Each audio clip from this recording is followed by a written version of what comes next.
Assalamualaikum warahmatullahi wabarakatuh. Perkenalkan, saya Fitri Rimayansari. Nomor induk mahasiswa 104210016, mahasiswa Prodi Hukum Ekonomi Syariah, Fakultas Syariah, kelas 1A semester 1. Tujuan saya membuat video kali ini ialah untuk pemenuhan tugas UAS mata kuliah pengantar ilmu hukum and dosen pengampu Pak Z Haryanto SH.MH. Baik, langsung saja. Di sini terdiri 4 soal. Yang pertama, jelaskan definisi sumber hukum, macam sumber hukum dan contohnya. Uraikan dengan sangat jelas. 2. Jelaskan tentang objek dan subjek hukum dan berikan contohnya. Uraikan dengan sangat jelas. 3. Jelaskan tentang hak dan kewajiban. Uraikan dengan memberikan contoh. 4. Jelaskan tentang peristiwa hukum, hubungan hukum, dan akibat hukum. Uraikan dengan memberikan contoh. Soal yang pertama, jelaskan definisi sumber hukum, macam sumber hukum dan contohnya. Uraikan dengan sangat jelas. Baiklah, langsung saya jawab soal yang pertama.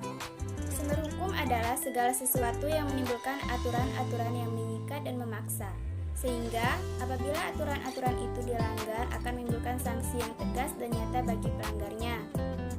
Macam-macam sumber hukum dan contohnya.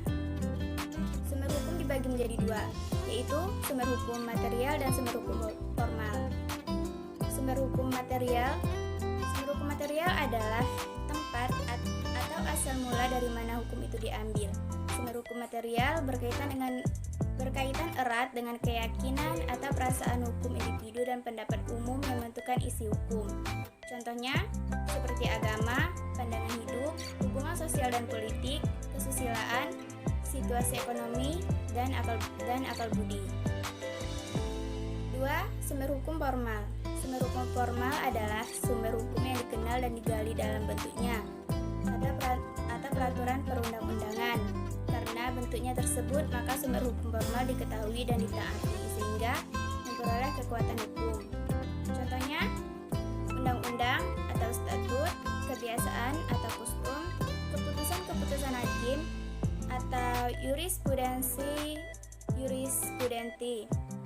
traktat atau treaty, dan pendapat sarjana hukum atau doktrin. Soal nomor 2, jelaskan tentang objek dan subjek hukum dan berikan contohnya. Uraikan dengan sangat jelas. Baiklah, langsung saja saya jawab. Objek hukum adalah segala hal yang mempunyai manfaat bagi subjek hukum serta dapat menjadi pokok permasalahan dan kepentingan bagi para subjek hukum, di mana objek hukum tersebut dikuasai oleh subjek hukum. Secara umum, yang dimaksud objek hukum adalah barang atau benda. Contohnya, Budi memiliki sebuah mobil. Dalam hal ini, mobil menjadi objek hukum karena mobil adalah benda. Dan subjek hukum adalah pemegang hak dan kewajiban menurut hukum dalam kehidupan sehari-hari yang menjadi subjek hukum dalam sistem hukum Indonesia yang sudah barang tentu berdasar dari sistem hukum Belanda, ialah individu atau orang, dan badan hukum, yaitu perusahaan, organisasi, institusi. Soal nomor 3, jelaskan tentang hak dan kewajiban. Uraikan dengan sangat jelas dan memberikan contohnya. Langsung saja saya jawab. Hak adalah kuasa seorang yang dimiliki sejak ia lahir, bahkan belum dilahirkan. Di Indonesia, pengertian hak adalah diatur dalam Undang-Undang Dasar 1945, Pasal 27 sampai 31. Contohnya, warga negara memiliki hak untuk hidup, tumbuh, dan berkembang. Sedangkan kewajiban adalah segala sesuatu yang wajib dilakukan sesuai tanggung jawab. Setiap manusia memiliki hak dan kewajiban. Setiap warga negara memiliki hak dan kewajiban untuk saling menghargai dan menjaga kerukunan antar umat beragama. Soal yang terakhir, yaitu soal nomor 4, jelaskan tentang peristiwa hukum, hubungan hukum, dan akibat hukum. Uraikan dengan memberikan contoh. Langsung saja saya jawab. Peristiwa hukum adalah sebuah peristiwa yang dapat menggerakkan hukum atau menimbulkan akibat hukum. Tidak semua peristiwa dapat dikatakan sebagai peristiwa hukum. Contohnya, keadaan, kejadian, kelahiran, kematian, jual beli, dan sewa menyewa. Hubungan hukum. Hubungan hukum adalah hubungan antara dua atau lebih subjek hukum. Dalam hubungan hukum, hak dan kewajiban pihak yang satu berhadapan dengan hak dan kewajiban pihak yang lain.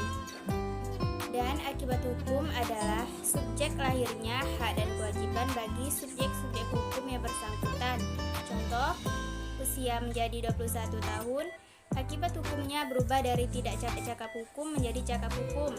Atau dengan adanya pengampuan, lenyaplah kecakapan melakukan tindakan hukum. Baiklah, hanya ini yang bisa saya sampaikan. Kurang dan lebihnya saya mohon maaf. Dan saya akhiri, wabillahi taufiq wal hidayah. Wassalamualaikum warahmatullahi wabarakatuh.